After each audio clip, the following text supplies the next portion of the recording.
hapon po sa ating lahat mga kapwa ko ka-farmers from Luzon, Visayas at Mindanao. So ngayong hapon mag-update na po tayo no, sa ating talong na 5 months old na po siya ngayon, kung saan nadapa ni raton at ito naman ang kanyang recovery. So nagpipitas po kami sa pangalawang pitas natin na hindi bababa po sa isang tonelada po. So ngayon nakita natin na may mga tao, sila po ang nagpipitas mga ka-farmers sa mga pwede nang i-harvest. So yun po ang mga bawat linya natin ng talong nating pinipitas. At yun po sila nakaupo sa ilalim kasi nakapakapal po no ang mga dahon ng ating talong. So kailangan nila silipin sa lalim para makita yung mga bunga na pwedeng i-harvest. So yun po sila nagpipitas mga ka-farmers sa mga bunga po ng talong.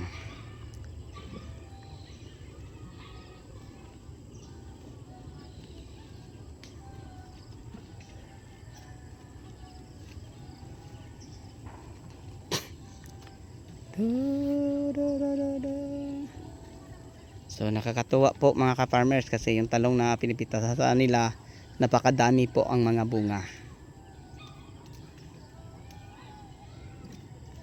Tara, samahan niyo ako at ipapasilip ko sa inyo ang mga bunga po ng talong na kanilang pinipitas kung gaano karami.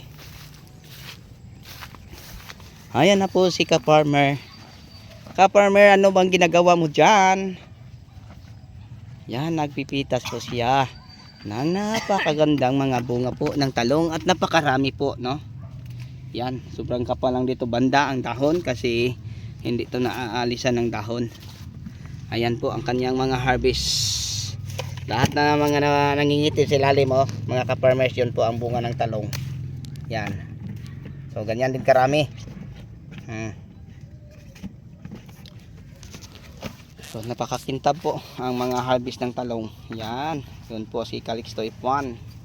Hindi tayo mahiya at hindi tayo mabibitin sa mga harvest nating talong. From East West Company. So yun po mga kapwa ko ka-farmers, ang talong ng Swiss Seeds Company, kung saan subukan na po ito sa maraming beses ang talong na sobrang maraming mamunga po. Kaya nga sa hindi pa nakasubok, subukan yung magtanim ng talong. Ito po ang Calixto F1 po ng Swiss Seeds Company. Okay, so bago tayo magtapos, may galab shoutout po sa mga solid nating mga subscriber. So at saka sa solid nating mga viewers, mga commentators, sharer.